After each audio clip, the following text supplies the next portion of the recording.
The Nashville Predators spent over $100 million last offseason. Today, we're going to look at what is really left in the coffers for Barry Trotz to play with this offseason. We're also going to tell you what contracts on the books we like and the ones that hurt our eyes.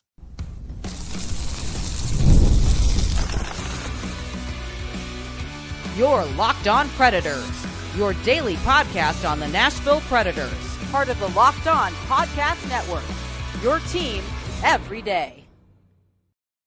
Happy Wednesday, everyone. Welcome to the Locked On Predators podcast. Thanks so much for making us your first listen of the day. We are, of course, your free daily Nashville Predators podcast. We're a part of the Locked On Podcast Network, your team every day. Want to kick off our Wednesday episode the way we kick off all of our episodes, and that is with a hearty shout out to our Locked On Predators insiders and our everydayers who tune in to talk Nashville Predators hockey with us.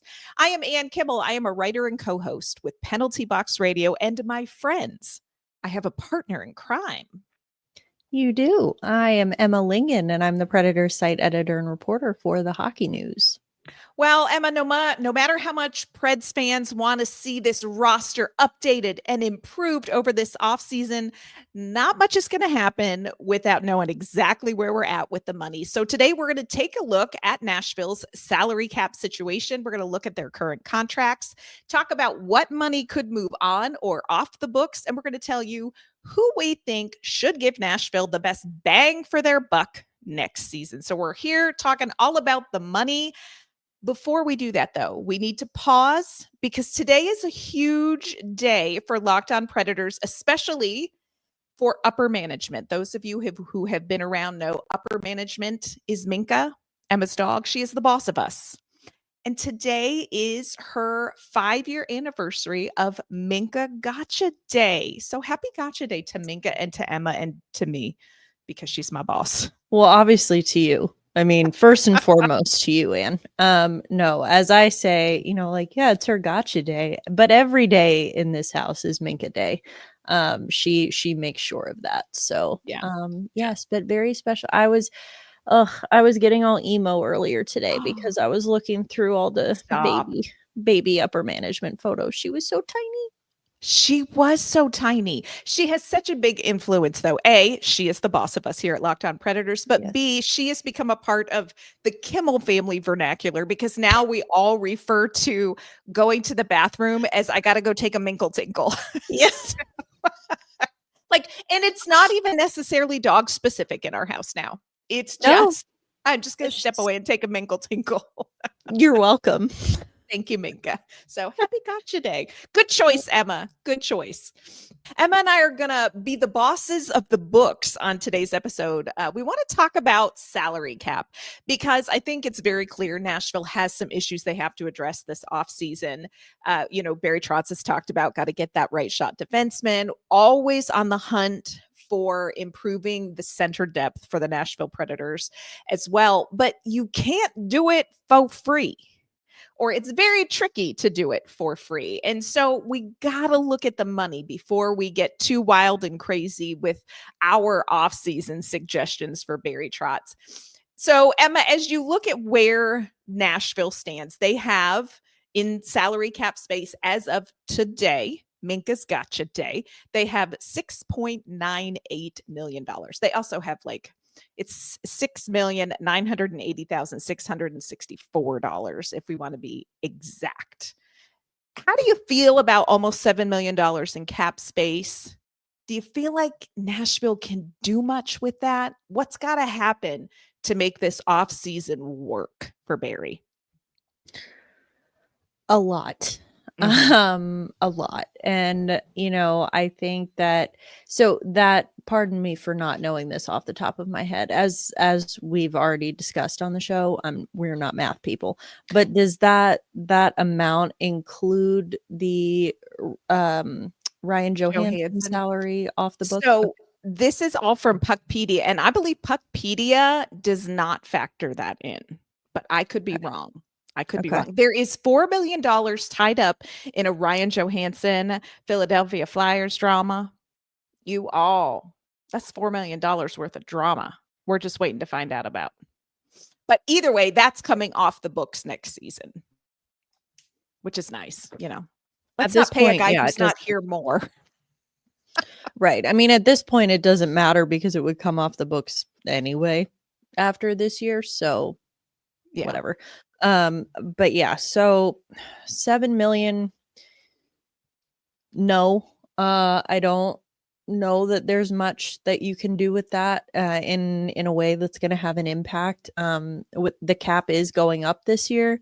But what that means is that $7 million doesn't get you what it used to. Like, even if you wanted to sink that $7 million into one player, which I don't think would be a good idea regardless. And I don't think that Barry Trotz plans to do that, but regardless, it won't get you what it used to.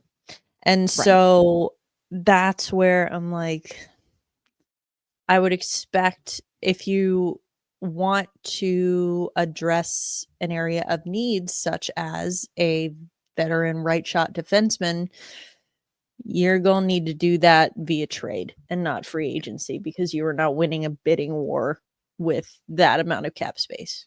Right. And here is one of the first things that I think Barry Trotz needs to do when we are looking at the money, and that is re-sign Luke Evangelista. He's an RFA. We talked about him yesterday. This is a player that I really do see the Nashville Predators bringing back for sure. This is an interesting deal, and I'm curious about your take on this. We're not looking at them giving Luke Evangelista a 6-year deal. Okay, this is going to be like a 2-year deal.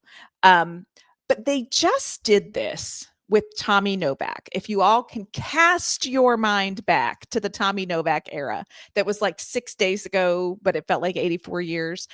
Tommy Novak got a deal last offseason, a 2-year deal. Pretty nice price tag on that deal. And for me, when I saw what they signed him to in the offseason, what they signed Novak to, I was like, that is a deal based on potential. Here is your salary. You need to play to this potential. Regardless of the salary, Tommy Novak didn't play to a potential that Nashville felt like he was going to be a long-term piece moving forward, and they traded him. I'm curious if you feel like the Tommy Novak contract, how that went, will that have much impact on Luke Evangelista? I don't think that we're talking broad ranges in cash. I don't think that, Barry Trotz is like, well, I was going to offer him $6 million, but after that Tommy Novak thing, he's going to get like 1.5. But do you think Barry Trotz might be a little bit more hesitant to offer a little bit more of a potential based on potential contract after the Tommy Novak kerfuffle? To me, the circumstances are just too different. I think, I think that, so Novak's was actually a 3-year deal. And that was, first of all, with Novak, there was rumored to be a lot of interest in him at the trade deadline. That drove his price up, I'm sure. He was a center. Centers make more than wingers. And I think that, there was more of that expectation that like you are going to be the guy. And I think that was more of a move like, oh, we got to sign him. Maybe we overpay a little bit, like overpay for what we want to pay, because other teams are out here saying they'll pay him $5 a year. Luke Evangelista, to our knowledge, did not have that kind of interest at the trade deadline. He's an RFA, not a UFA. So and again, he's a winger. Wingers are not as hot of a commodity in the NHL as centers are. He is younger. So I think that if you're Nashville, again, it's just the circumstances are too different. I don't see them being too like burned by the Tommy Novak situation and letting that affect what they do with Luke Evangelista, because I think regardless, Tommy Novak, like, It's a Wonderful Life Tommy Novak out of the picture for a second and say he never existed, I still think that if you go with Evangelista and what he's done over the last like 2-ish seasons, you're probably looking at, I would say, a 2-year bridge deal, like 2.5 million a year, I think is perfectly reasonable regardless of extenuating circumstances. Coming up, Emma and I are going to take a look at some of the contracts that are on the books. We're going to tell you the ones we like, the ones that we feel a little about, and we're going to tell you where we think Nashville can get the most bang for their buck next season. Today's episode is brought to you by our great friends at Wonderful Pistachios. If you are looking for a snack that is both delicious and nutritious, you need to crack into a good source of protein with Wonderful Pistachios. Wonderful Pistachios is one of the highest protein nuts. Each 1 ounce serving has 6 grams of protein, giving you over 10% of your daily value. Plus, they are packed with fiber and better for you unsaturated fats to help keep you feeling fuller longer. I personally am a no shells variety kind of girl. It is a perfect grab and go snack for my busy days, whether I am sitting working at my desk or on my way to Bridgestone Arena, or when I just hit the point in the afternoon where I know I need a quick protein boost. It is the perfect grab and go snack. And if you love cracking open every shell for that satisfying crunch, the in-shell options are a classic favorite. So get snacking and get cracking with the snack that packs a protein punch. Visit wonderfulpistachios.com to learn more. All right, Emma, before Nashville goes out and spends any more money and makes big adjustments to the roster, I want to be sure that they're going to get the best bang for their buck when it comes to the contracts that are already on the books. And friends, this is something that I think we can all agree really didn't happen last season. When you go out and you spend over $100 million in the offseason, you really want your investment to result in better than 30th overall in the entire league. Just saying. Just aim real high, higher than 30th.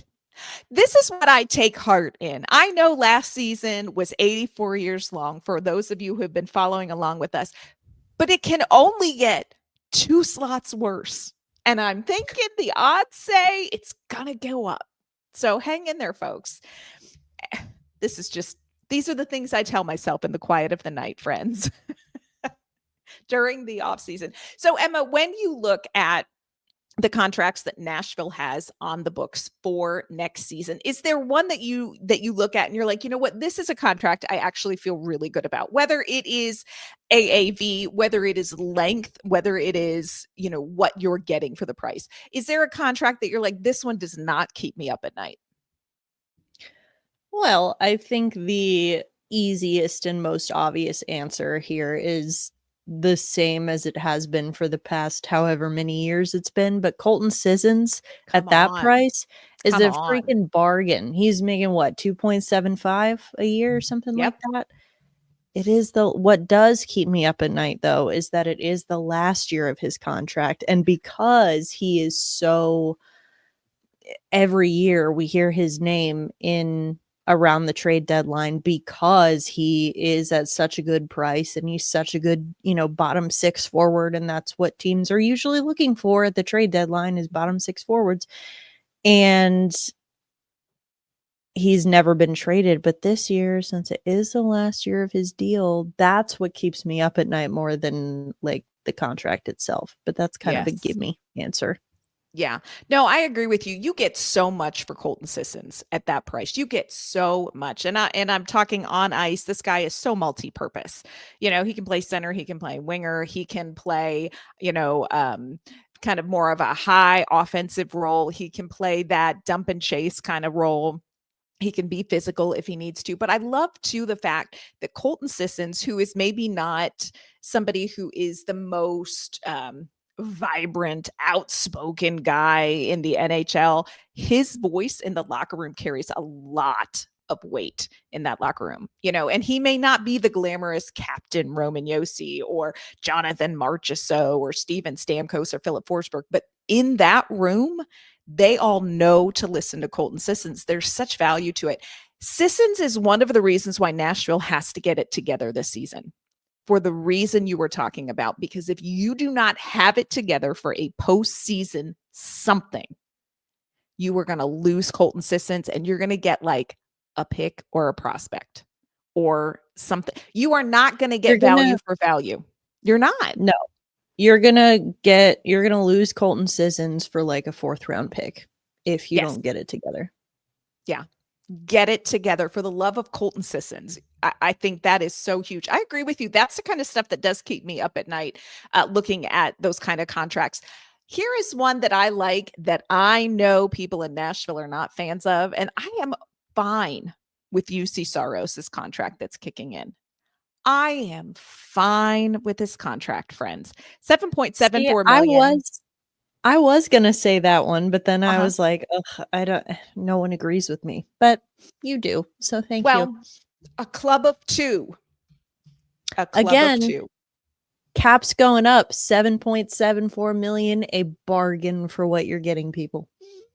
Bargain for what you're getting. And I know you're probably listening to voices saying, Juuse Saros is terrible. Juuse Saros is the biggest problem. He's a terrible goaltender. That's not even my best impression, but you know what I'm saying.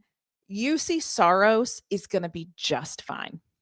If you put a defense in front of him, and if we can all just move past that horror that was last season, I really think Juuse Saros is going to be fine. He's playing at Worlds right now. He's been very good at Worlds. I think he's going to come in. I think he's going to be just fine. And I'm with you, Emma. 2 years down the road, everybody's going to be like, we have Juuse Saros, and for goaltending peanuts. You know, I know this is a big contract. I know it is for a long time. You have to sign Juuse Saros to a long-term contract because he is either going to stay here or he gone. So you pay him for 8 years, and you know you need him to be really good for 4 to 5 of those, probably 5 to 6 of those. But you also have Justus Annunen, who is here on $775,000 contract next season. This is a steal in net for the Nashville Predators when you consider the quality that they're going to get. I sleep fine at night with Juuse Saros' contract. And friends, I'm going to sleep fine at night based on his play. Some of it wasn't pretty. It wasn't all everybody else's fault, but I really think Juuse Saros is going to be fine. So I like that contract.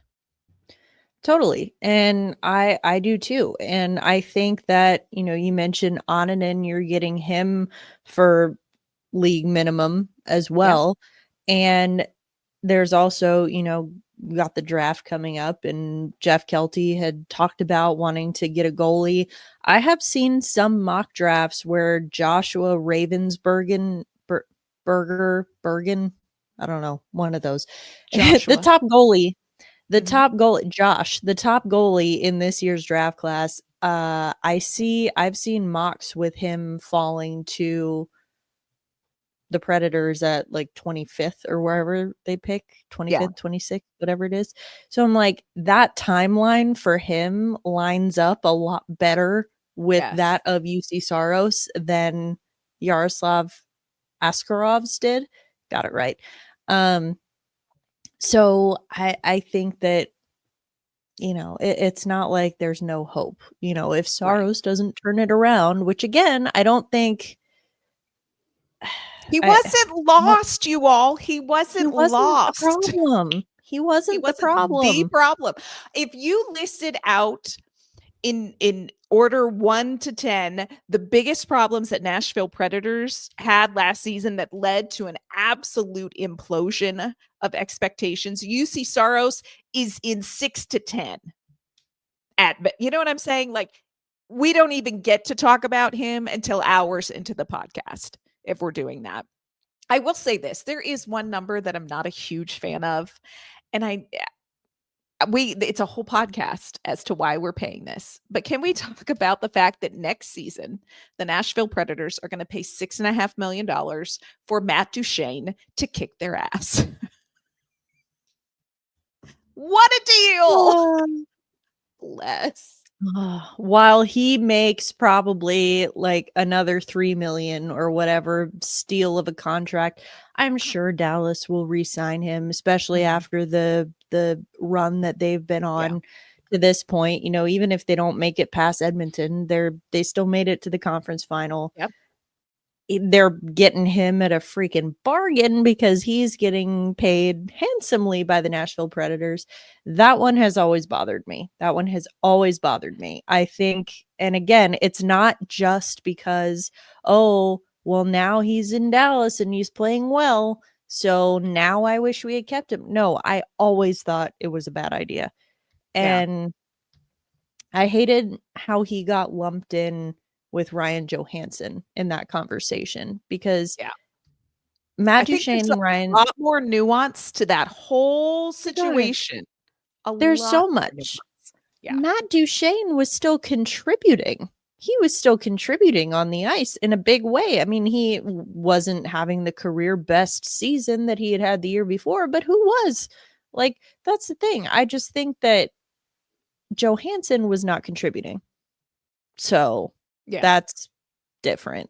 Duchene was, and now you're paying the price for it, literally and figuratively. Yeah. You're paying him $1 million more next season to spank the Nashville Predators. Here is what I will say about the big contracts on the books. And I'm talking about the offensive pieces like Forsberg, Stamkos, Marchessault that you are paying next season. I said this when we were talking about the trade thing. I get very uncomfortable talking about value and production when you're talking about a person. It's just a me thing. It's one of the parts of sports I don't like. But here's what I will say. I want to see more production from them. I'm sure they would feel the same way. And it's not just about on Nashville's roster. Here is what I would love to see from these guys. I want to see their numbers be competitive with Martin Necas and Val Nichushkin from Colorado, or Mason Marchment, or Jason Robertson from Dallas, or Clayton Keller, or Lawson Krause in Utah, or Robert Thomas, Braden Shen in St. Louis. Be competitive in production in the Central Division, which is not an easy task in the Central Division, but be competitive with your stats next season. I'm not going to give you a number. I'm going to say be competitive with some of the top talent in the Central Division. And then let the playoff chips fall where they may. We did not see any of that next year. So for me, I need to see that kind of value from those guys. Not about a number, but it's about be competitive with your production in this very challenging Central Division. Coming up, there is a very familiar face to Nashville Predators fans who is returning to the NHL, just not in gold. We're going to tell you which former Predator is coming back to North America, and we're going to prep you for the Milwaukee Admirals game tonight.